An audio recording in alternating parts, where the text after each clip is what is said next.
bavukanye inshuti bagenzi binosamiriza umuvyeyi wacu Bikira Maria ijwi ry'Imana iwanyu ijwi ry'Imana iwacu turabahaye ikaze muri kino kiyago ciza mukunze cinyigisho ndoramana. Iki kiganiro kiduha akaryo ko kubandanya twakira inyigisho y'Eklezia ishingiye mu ijambo ry'Imana, iheza kandi ikadufasha gukura mu kwemera kugira ngo tubandanye dushikira dufashijwe na mutima mweranda igihagararo gishitse ca Kristu. Niwe fatiro ryacu, niwe shingiro ryacu, niwe herezo ryacu, niwe vyose bikomokako, niwe gituma ngenda c'ubuzima bwacu. None nubu uyu munsi twakira inyigisho idufasha gukura, gutera intambwe mu kugitera tugabana igihagararo ciwe buke buke. Mutima mweranda dufashe gushika aho umukama yaduteguriye uyu munsi. Turabatumiye rero muri no nyigisho ndoramana tugire dusangire uyu munsi ikibiriraho nkuko twari twabibemereye. Muze rero dusangire ino nyigisho tugerageza gushingirana cane cane ku cyumviro nyamukuru dukunze kuzirikana muri bino bihe. Turakigarukako ni cyumviro kijanye n'ukungene tutahura tukagerageza mbere no kwakira neza urupfu nk'abakristu.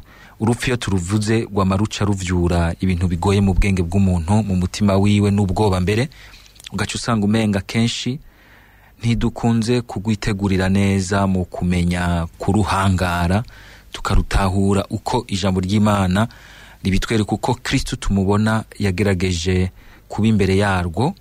Hanyuma ugaca usanga bituma mu buzima bwacu tutamenya ingene turutahura, ingene twifata, canke ari uwonye nagiye guca muri go, canke uri kwagenda ca muri go ruri koraza, canke n'abasigaye ugasanga umenga ntivyamavyoroha ntivyoroshe kuruhangara kurucamwo. Usanga umenga ni igihe kitoroshe giteye ubwoba, ariko kandi categerezwa kuba igihe tubibona igihe ciza cyo kwitegurira kuja guhura na Kristu umukama wacu, kuko niwe tutera tugana, niwe tugenda tugana. None mu kanya gatonya turabahaye ikaze turi kumwe n'umuvukanyi wacu Ciza Ephraim ari mu buhinga bw'ivyuma kugira ngo abandanya bafasha adufasha aya majwi abashikire neza. Kaze ku mihora yose ya Radio Maria musanzwe mumenyereye. Mbere tumako agatsinga, utumeko ka message, utumire n'abandi duheze dusangira ino nyigisho tuza kuronka akaryo mbere gusangira ikibiriraho ku mihora ya Radio Maria. Tuza kubamenyesha handi haza aho hagerera ko duheza tugasangira ikiyago biciye ku matelefone. None twitegure twambaze mutima mweranda atuje imbere adufashe kwakira inyigisho ndoramana y'uyu munsi.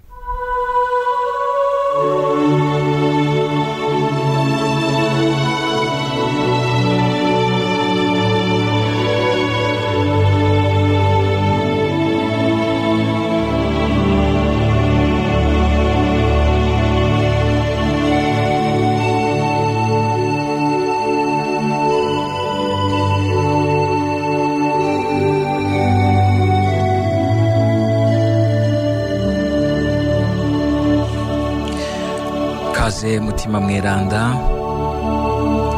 mutima wa data, mutima wa Yesu, wewe mutima uri muri Eklezia ubandanye igikorwa Kristo yatanguye mubemera muri nosi. Kaze ubane natwe muri kino gihe. Kaze turagukunda, kaze turakwemera, kaze turakwizigiye, kaze turakunyotewe, kaze turakugururiye imyango yose y'ubuzima bwacu, y'umutima wacu, umuzirikanyi wacu n'ugushaka kwacu. Kaze wame ugenzura ubuzima bwacu, kaze ubucyorore, kaze ubutambutse, kaze udukize, utubohora ubwoba bw'urupfu, utwigishe kugwakira neza muri Kristu nk'akaryo ko kuja bukaduhura n'Imana. Kaze tumenye kugwitegurira neza uyu munsi w'ubuzima bwacu. Kaze mutima mweranda.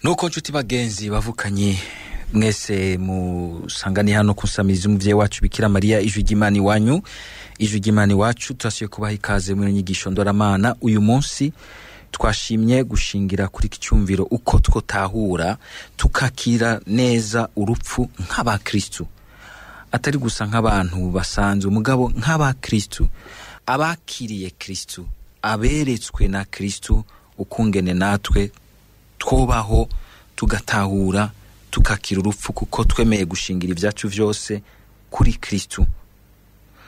Mu kugerageza rero gutahura ino nyigisho ndoramana, turabona yuko ubwa mbere urupfu ari ikintu kitoroshe kwakira mu mico n'imigenzo y'abantu, ariko turaheza twisunge ijambo ry'Imana.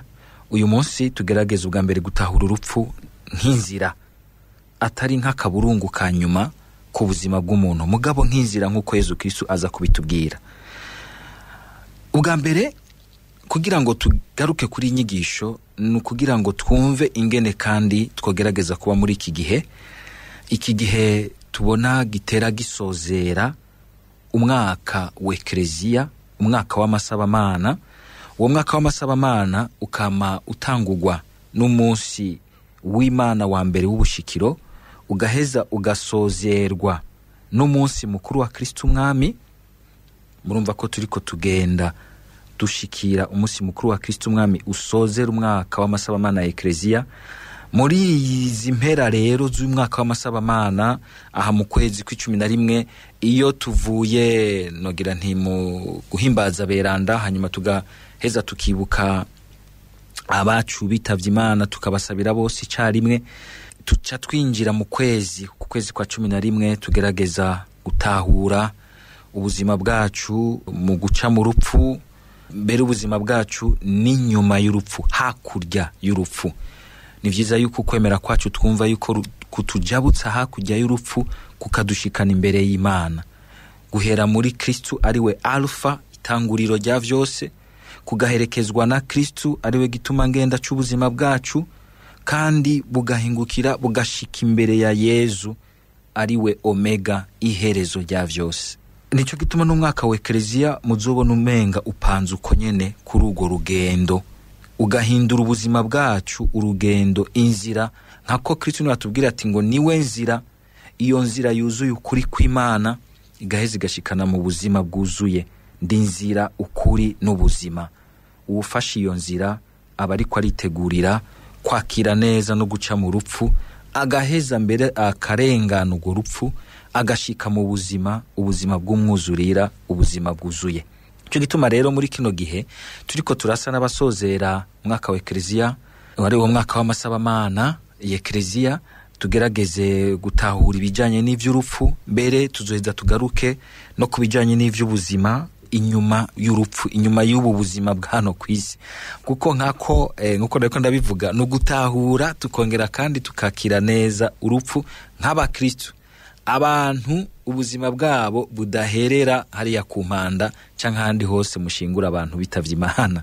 Ntibuherera hajya nk'ukumenga biraheze birarangiye, umuntu araherengeteye, karabaye biraheze, tugisubira kumubona ubucuti bwose buracitse, vyose birarangiye. Oya, ntibirangiye, ahubwo abayinjiye mu bundi buryo bushasha bwo kubaho tutamubona n'amaso y'umubiri wacu, ariko turi kumwe, kuko ari mu buzima bw'Imana.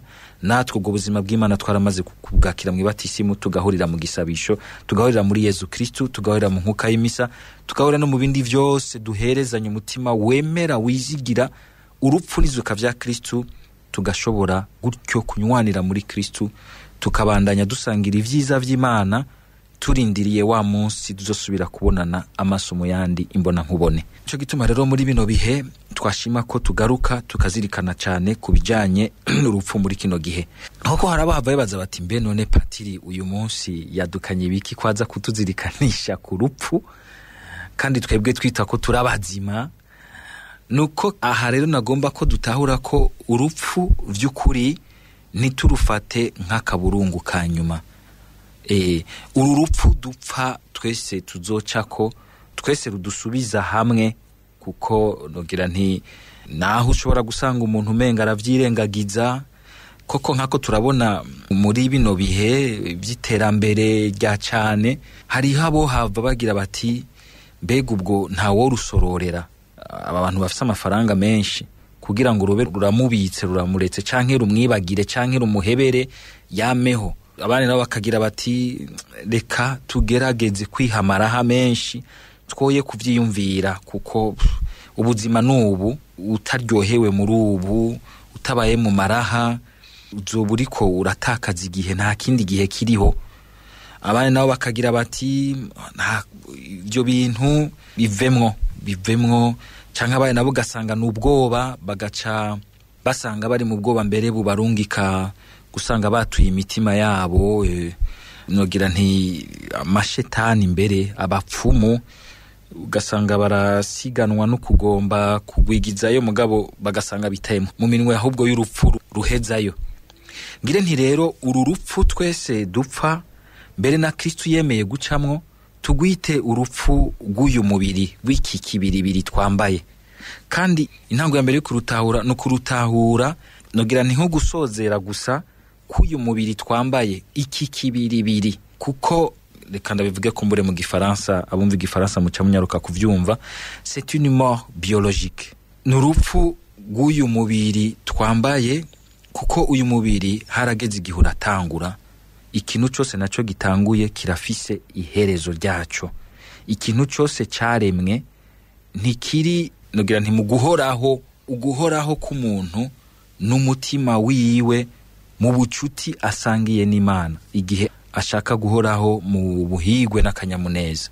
Ariko kandi uguhoraho k'umuntu kurashobora kuba uguhoraho mu maganya n'amarira bidahera bimwe twita umuriro udahera. Tuzobibona mu nyigisho zizokurikira ku muntu yashimye kuba kure y'ivyiza vy'Imana, yashimye kuba kure y'uwo atanga uguhoraho mu kanyamuneza imyaka yose mu buhigwe.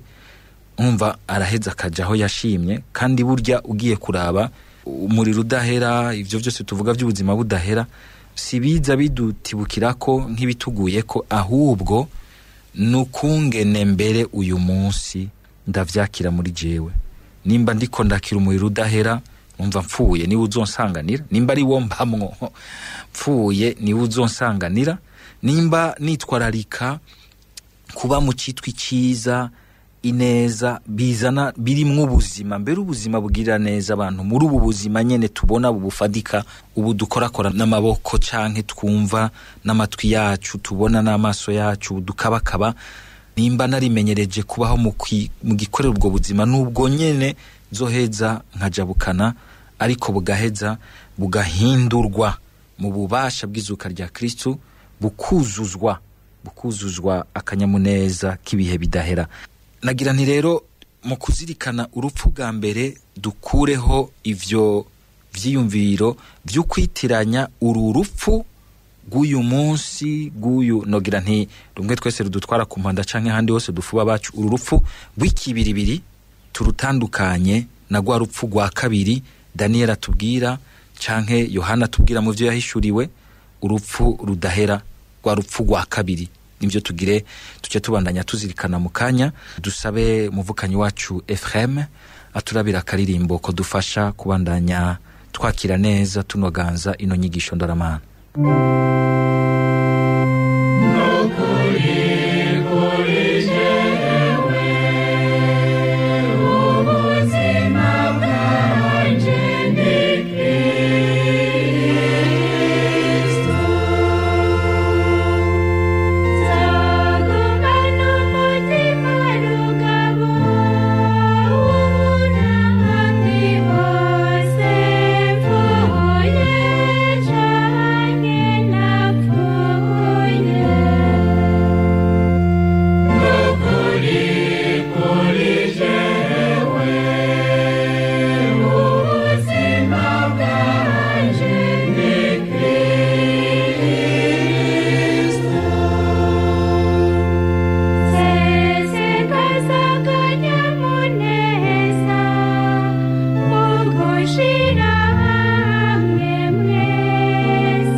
Nukuri kuri jewe ubuzima bwanje ni Kristo.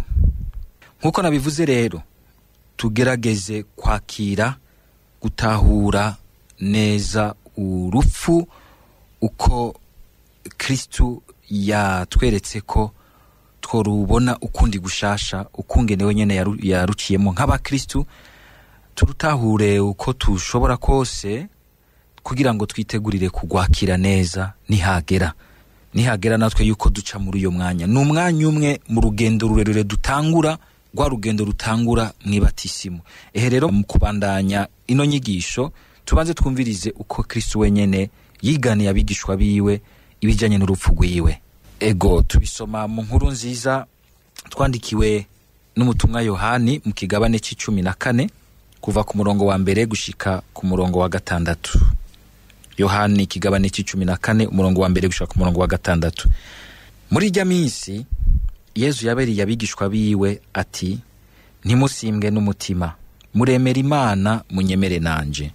Mu ngoro kwa data hari ibibanza vyinshi, ahandi ho nari kubibabwira, kuko ngiye kubategurira ikibanza, nzoheze ngaruke mbajane hafi yanje, kugira ngo aho ndi abariho muba namwe. Kandi aho ngiye murazi inzira irorayo. Toma mubwira ati, Mukama, ntituzi iyo ugiye, inzira irorayo twoyimenya dute? Yesu arababwira ati, jewe ndi inzira, ukuri n'ubuzima, nta uja kwa data atanciyeko. Nitwakirize yompi inkuru nziza ya Kristu shemezwa. Bavukanye turumvise rero ukungene Yesu Kristu adufashije kumva neza, ariko abibwira abigishwa biwe uko atahura ubuzima bwiwe, nako uwo mwanya ukomeye, ariko arasezera abigishwa biwe akatubwira ingene wenyene yumva urupfu rwiwe icarico. Agize ati, ni inzira. Mwumvise ko iri jambo inzira ryagarutse incuro zingahe? Akabanza akababwira ati, inzira irorayo murazi yariyo. Mu nyuma wenyene agaheza akagira ati, ndi inzira, ukuri n'ubuzima.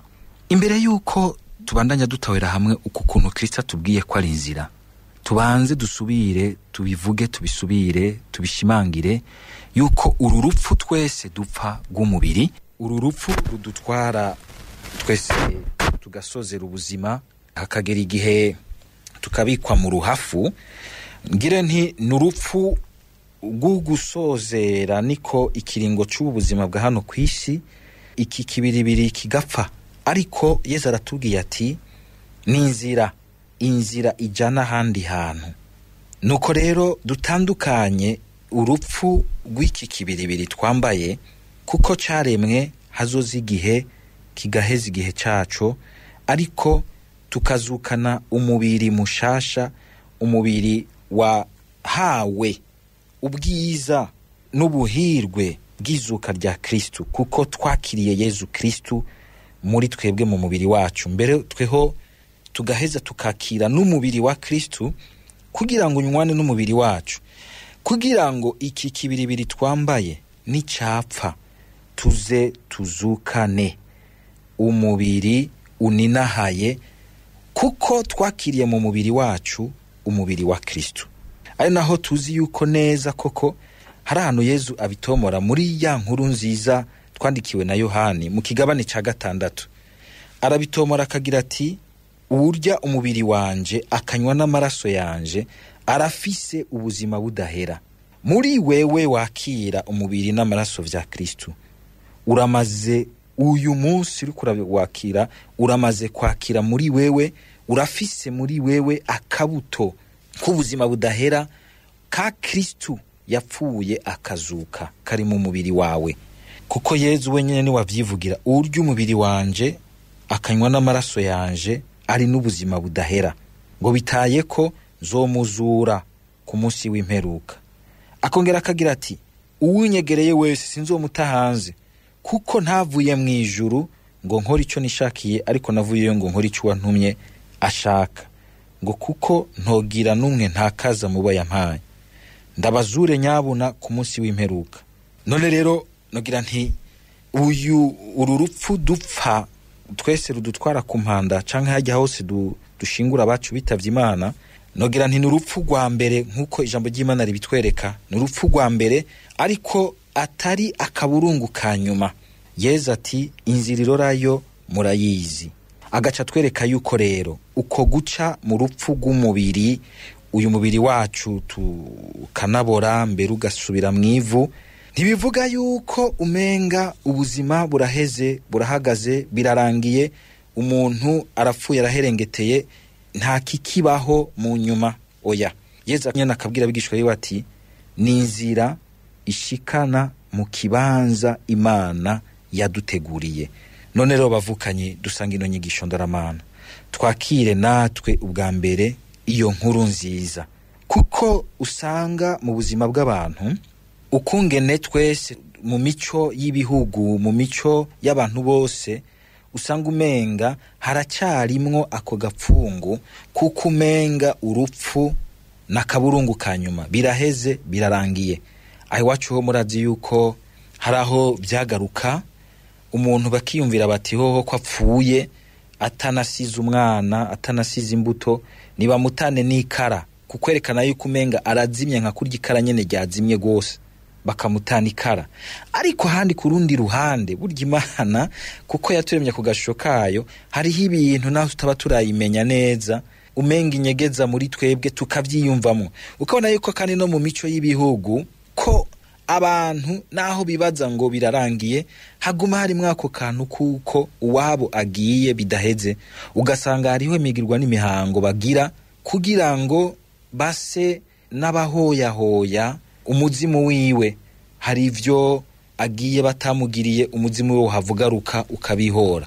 Uwo muzimu kumva umenga bawumvamwo wa muntu umenga bandanya mu bundi bubasha mbere bushobora kugira nabi, bakumva ko hamwe bikaba mu gapfungo, hamwe kamenga biraheze, ahandi naho abandi nabo bakumva umenga azogaruka mu muzimu wiwe.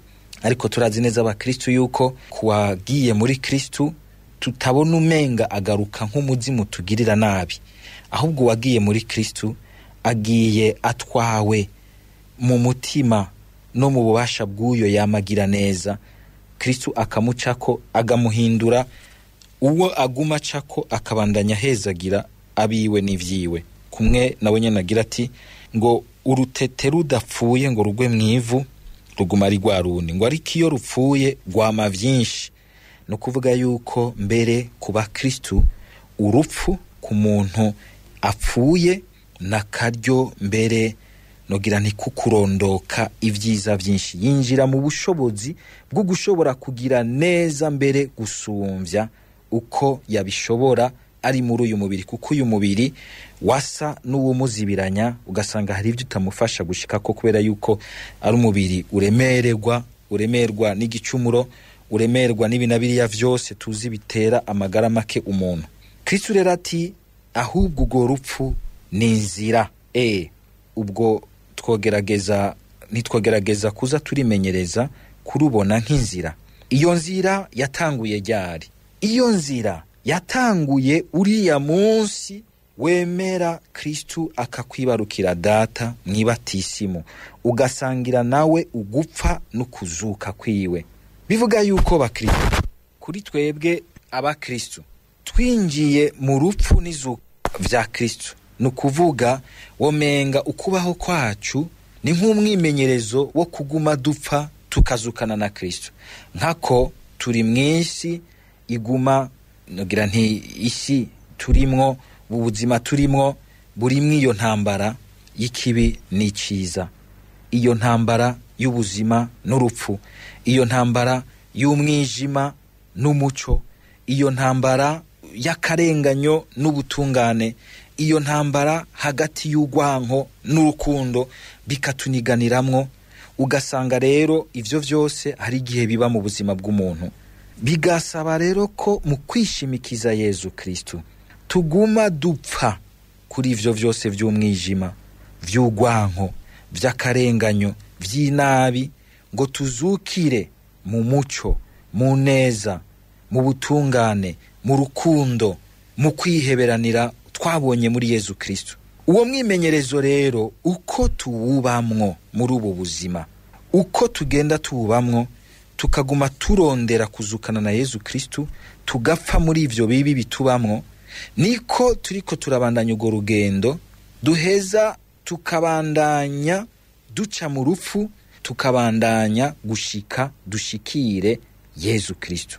Nkako koko uwimenyereje kuguma azukana na Yezu Kristo araheza igihe aciye mu rupfu akabandanya urugendo rwiwe. Igihe yagiye aravyimenyereza akiri muri ubu buzima yararonse batisimu.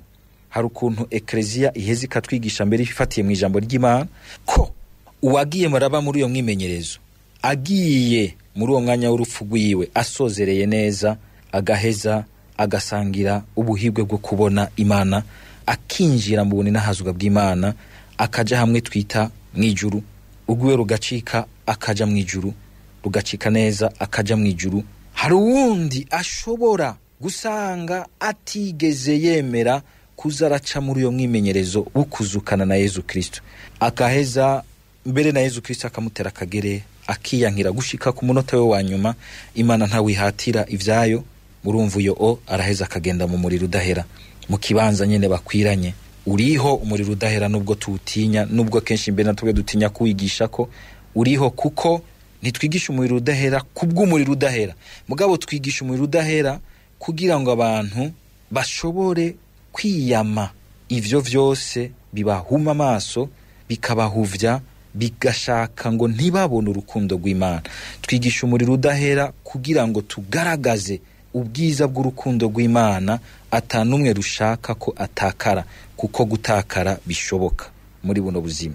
Ariko kandi hari ushobora guca muri urwo rupfu yaragiye araba muri iyo mwimenyerezo wo gupfa no kuzuka kwa Yezu Kristo, yaragiye arimenyereza kuba mwibatisimu yiwe. Iyo mvuze iyo mwimenyerezo muce mwumva kubaho umunsi ku munsi mwibatisimu yacu, ariko ugasanga agiye atarasozera neza vyose.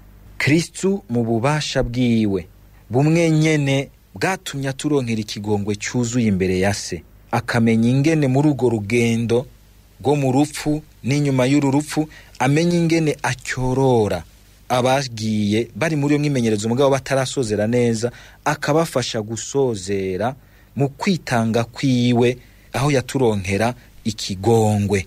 Murazi yuko abo nabo aribo tuvuga ko bari mu purgatori, aho Yezu yitangiye naho ngo aturonkera ikigongwe cyuzuye kidushikana imbere y'Imana.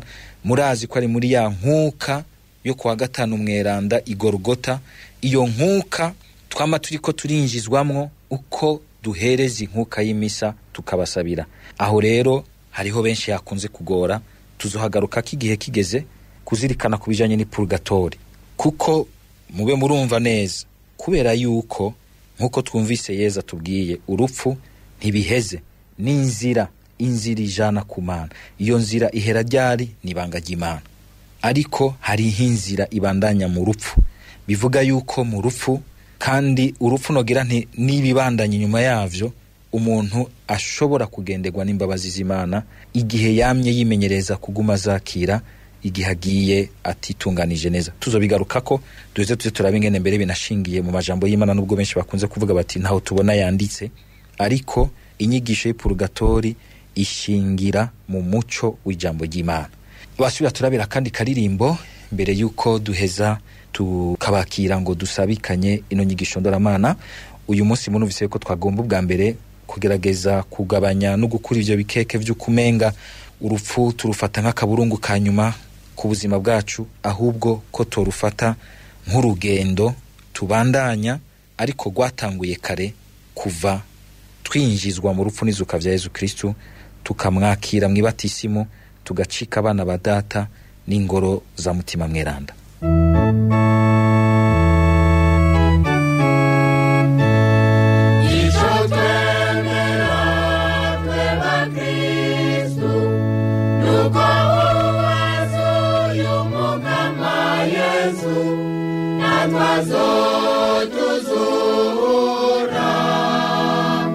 Akadushira afiyiwe maze tukiribanira. Nitwaba twagumye muri we, kandi tukagumya amajambo yiwe,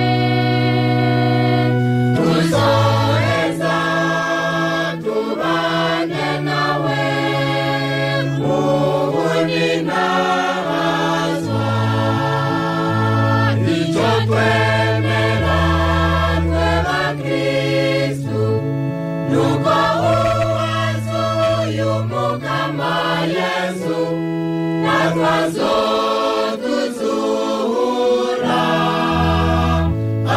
tukadushira hafi yiwe maze tukiribanira. Nitwaba twakunze Imana. Ego tubamenyeshe rero yuko muri uyu mwanya mushobora kwakura tugaheza tukabandanya tunoganza hamwe ino nyigisho ndoramana. Munumva ko icyumviro nyamukuru dutanguye kuzirikana ko ari ukungene twotahura tukakira neza urupfu nk'abakristu, ariko uyu munsi tukaba twafashe iki gice ca mbere cyuko urupfu tutorubona nk'akaburungu kanyuma, ahubwo nk'urugendo rukibandanya, rwa rugendo rwatangura kuva mu ibatisimo twakiriwe mu nzu kwa data muri eklezia. Inzu yo kwa data hano ku isi ni eklezia, tugaheza tugacika ingoro za mutima mweranda, tukaba barumuna ba Yesu Kristo, bashiki ba Yesu Kristo, tugaheza tukabaho twumva ko turi mu rugo rugendo rero dusangiye na Kristo wenyene ari we go rugendo, kuko mwumvise ko yitinzira ubwo rugendo rwo kwimenyereza kuba mukuri kubuzima bw'Imana ngo tuze natwe dushobore gushikira ubuzima budahera. Urupfu rero sakaburungu kanyuma, uru rupfu rw'umubiri, uyu mubiri iki kibiri twambaye, sakaburungu kanyuma ni inzira itujana mu kibanza Kristo yagiye kudutegurira kuri twebwe abakristo. Tugerageze kuza turava mu bwoba gusa bw'uko usanga umenga iyo twiyumviriye urupfu duca dutinya, mbere tugatinya no kuruyaga ko nogene mu gifaransa turu demystifier, turukuremwo ako kantu kubwo bumenga butekera umuntu bukamuzingazinga, ahubwo tururindirane akanyamuneza tuvuga tuti ahubwo ntiruje nyene ngo ruduhe kubona dusanganirwa na Kristo. None sinzi wigeze kuvuga ati benshi barashaka kuja mu ijuru ariko ntibashake gupfa. None ko atawuzojayo nka bamwe ba Eliya Imana yateruye, canke ba Enoke Imana yateruye igatwara nyene imbona nkubone bataciye mu rupfu, twebwe aho tuzohaca kandi ntitwahatinya kuko Yesu yaramaze kuhaducira inzira. Niko nubwo mu bisanzwe twese tuvuga yuko tutohatinya, mugabo nogene dutandukanye ubwoba busanzwe n'ubwoba bumwe buzingazinga umuntu ugasanga umenga arahunga ari nyegeza mu bindi. Oya, ntibubu ubwoba budutuma duhunga ko kuri tuteba tugacamwo vyanse bikunze, ahubwo naho ubwoba busanzwe ariko butaba ubwoba butuma duhunga tugahungira mu bindi mbere bitari Kristo. Kabugomba naho kuhunga neza, hungira muri Yesu Kristo, azogufasha kuruhangara utumva yuko umenga biraheze, ahubwo wumva yuko abugiye kwinjira ahari bifadika ibirama kandi bihoraho. Alobad ndabahaye bwakeye. Amahoro cyane. Ego muri bande mutwakuye muri hehe? Nitwa Nahimana Petero muri Paruwasi ya Mutoyi, diocese nkuru ya Gitega. Petero muri Paruwasi ya Mutoyi. Yego. Nahimana. Yego. Aho mu Mutoyi n'amahoro. Ashani impunda marembe, imvura iragwa, akazuba kakatubona bimeze neza. Ego Petero ijambo ni gwawe. Yego naje dufatiye kwinyigisho wariko badushikiriza. Yego. Aho rero kumenya yuko byukuri ko urupfu atari jambo ryanyuma. Yego sakaburungu kanyuma. Sakaburungu kanyuma. Yego. Yego naje ndiko ndavyumva, ariko nkavuga ati ivyo kugira ngo tubitahuwe tumenye iyo tuja niyo turiko turagana, kuko urupfu kudutera ubwoba hoho bitegerezwa, kuko na Yesu igihe yari ku musaraba yaratakana. Ego. Yavuga ati nikunda wonkiza aya magorwa, ariko umugabo ntebe nkuko je ndabishaka. Ni ukuvuga yuko natwe yaba dutegera by'ukuri iyo turiko turaja ko ubuzima iyo tuba dupfuye butaba buheze. Nibaza n'ubwo bwoba bwo mu gihe cyo gupfa ngo dushikiye. Nacyo bituma rero mvuga ati by'ukuri twese ngaha ku isi tumenye by'ukuri yuko imbere hariyo iyo dutera tumenye kuri handi ngo agapfuye kabazwa, ahubwo kabazwa wa karemye. Ego cyane. Bica biduha n'ingoga by'ukuri yo kwihata avuga ati mbe ngaje ndo munsi ibyo shaka kuba ntahari, none iyo nzoja naho bizogenda gute? Yaba twategera uko abantu twese twa twarakuranye, abo twavukiye rimwe, abandi gutyo ibibondo gutyo ukabona biragiye, wowe ukiri ngaho ukavuga ati none bijya bateye bajahe, none je kubera iki ngaha. Ndishamo yuko ejo nanje shobora gutambuka nkagenda, mbe iyo nzotambuka naho bizogenda gute? Ubwo buzima twagwimvira gutyo tuba tubona byuko yuko urupfu ari nzira, ari kiraro kidufasha gutambuka dutera tujabuka tugana ubundi buzima bushaje. Bigaca biduha rero ingoga yo kwama twitunganye kuri ngaho ku isi kugira ngo by'ukuri umenye ko nyambo no munsi ngaho no munsi umenye ko ejo ushobora gutambuka. Ego cyane.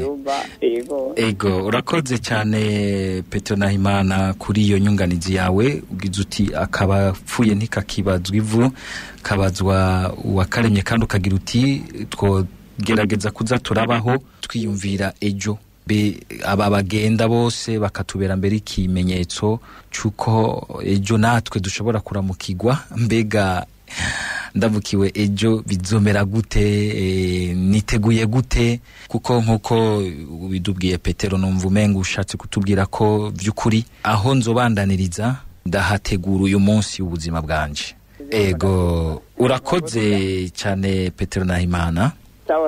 Umukama guhezagire aho mu mutoyi mubandanye musarwa n'ivyiza vy'Imana. Amen. Ego Petero aratubwiye ijambo rikomeye cyane ati tubeho nk'abarikoro baritegurira natwe yuko mbere bari bose bagiye bakatubera ikimenyetso cyuko umwanya wari wose natwe dushobora kuramukirwa. Nagomba rero kuvuga ko ibyo byerekeye urupfu. Ego nk'ukuri ntitugire ubwoba urupfu siko rufite ijambo rya nyuma ku buzima bw'iwacu. Ego kuko na Paulo Mweranda yavuze yuko gupfa cyangwa kubaho habyita kumwe. Ego we yashaka kwitahira mugabara kubera yaragikora ubutumwa bweza aho yifuza kuguma kugera kuma yigisha ijambo ry'Imana. Ego kandi na Stefano igihe bariko baramwicisha amabuye aravye mwijuru yabonye Yesu Kristo na se wiwe. Yesu yaraje kumusanganira rero ntitugire ubwoba bw'urupfu kabisa ntidutere ubwoba. Uko no mu byashuriwe Yohana aravuga ati hahirwa bapfu bapfira muri Yesu Kristo. Ego nibyo nagomba nanje guterera n'ukuri. Urakoze cyane Musa nta kiruta Imana kuri iyo ndemeshu duhaye wisunze ijambo ry'Imana ukagira uti ntitutsindwe n'ubwoba koko nkuko bivuze kuwemera iryo jambo akaryakira muri we ryategerezwa kumukiza ubwoba. Ego niko kandi nkuko wa mbere Petero yabivuze ati akoba ntikobura ko umuntu bisanzwe mugabo niwe bwa bwoba butuzingazinga ugasanga turiko duhungira mu bindi ugasanga umuntu ari kwahungira mu nzoga umuntu ari kwahungira mu biyayora mutwe umuntu ari kwahungira mu bintu by'amaraha umuntu ari kwahungira sinzi mu bintu by'ukurunda ubukuru n'itunga yibaza ko azokwirukana urupfu ariko ntitugira ubwoba butuzingazinga bukatubuza kwishira no kwizana neza mu neza ahubwo tukaguma mu ijambo ry'Imana muri Kristo. Tusaze kubatera intege kuko kiganiro mu duhakira dufata cyane dushimira Imana. Ego urakoze cyane. Ego urakoze cyane kuduha umuhezagiro muri kino gitondo za kuduherekeza kandi ubana yadushigikira muri kino kiganiro umukama n'ababandanya guhezagira kandi aguhe kwiberaho uyu munsi mwiherezo ryiza uburi kuragendeka mu buzima urimo. Ego urakoze cyane. Ego tugaruke kuri gatonya duse nabatanga intumbero ntonya kuri ibi vya Gordien ibibazo vya Gordien nkuru nziza na Vena Hakizimana kubijanye n'aberanda canke ibijanye ni purgatori nuko twamenya yuko ubwa mbere aberanda bari mu Mana kandi nukuvuga yuko tuzoyibona kumbure nitwashika kubijanye n'urubanza umuntu ashikiramwo avuye muri ubu buzima n'urugendo rundi murazi yuko twavuze yuko canke ashobora kubonanya nk'ipurgatori canke agaheza akabandanya mu ijuru canke agaheza yego akaja no mu muriro harabagwa mu muriro udahera Bikira Mariya yabonekera Fatima babana batatu yaraberetse ingene abantu bagwa mu muriro udahera biteye ubwoba.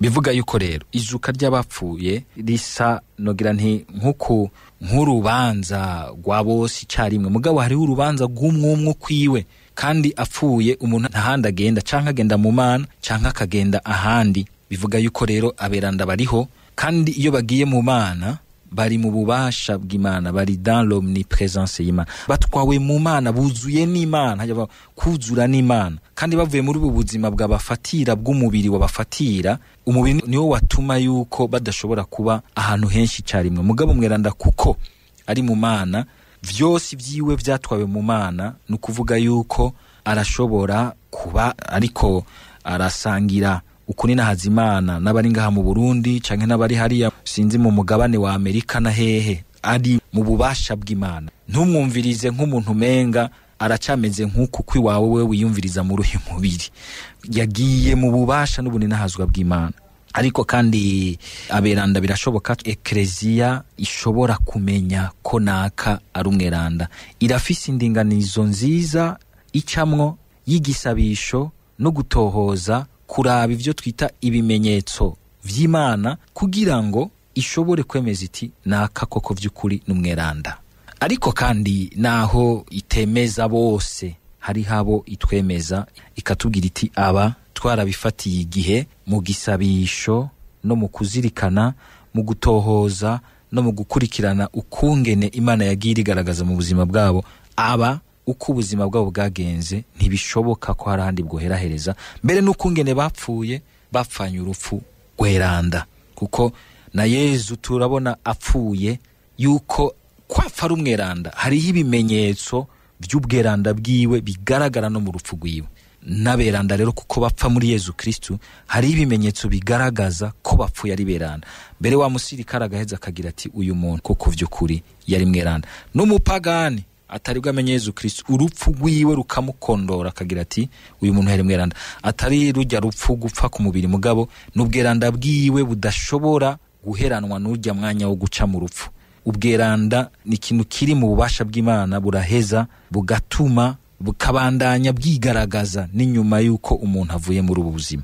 Purgatoire nayo nyene tuzoyigarukako, yo ndibaza ko ari ikintu kikunze kugumira abatari bake. Tuzatwigaruke ko turiko turatera dusozera kino kiyago cacu. Dushimire mwebwe mwese twari kumwe, tubabwire yuko tutanguye iki cyumviro kirekire cukungene twotahura tukakira neza urupfu nk'abakristu nibikurikira mbere inyuma y'urupfu, kuko tubaho nk'abariko baritegurira ubundi buzima tuzobandanya tuvuye muri ubu buzima bwa hano kw'isi. No munsi twazirikana cyane cyane ku rupfu nk'inzira atari nk'akaburungu gasozereye vyose, ahubwo nk'inzira yugururiye ubundi buryo bushasha bwo kubaho kumwe. Iprefasi igira iti abapfuye ngo ntiba birangiye, ngo biba bihindutse gusa, ngo nibiba bihindutse gusa, si biba birangiye. Umuntu apfuye ntibirangiye, nibihindutse, urugendo rukabandanya. Dukengurukire mwebwe mwese twari kumwe, tubashimire mwese, tubahezagira mu izina ry'Umukama, dusaba Umukama ngo abagide neza. Mukama bandanya uduhezagira twese, uhezagira abo bose twari kumwe mu nyigisho ndoramana,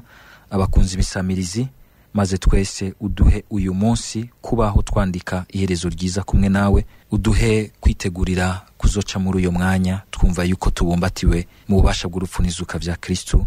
Ku izina rya Data n'irya Mwana n'irya Mutima Mweranda. Amen.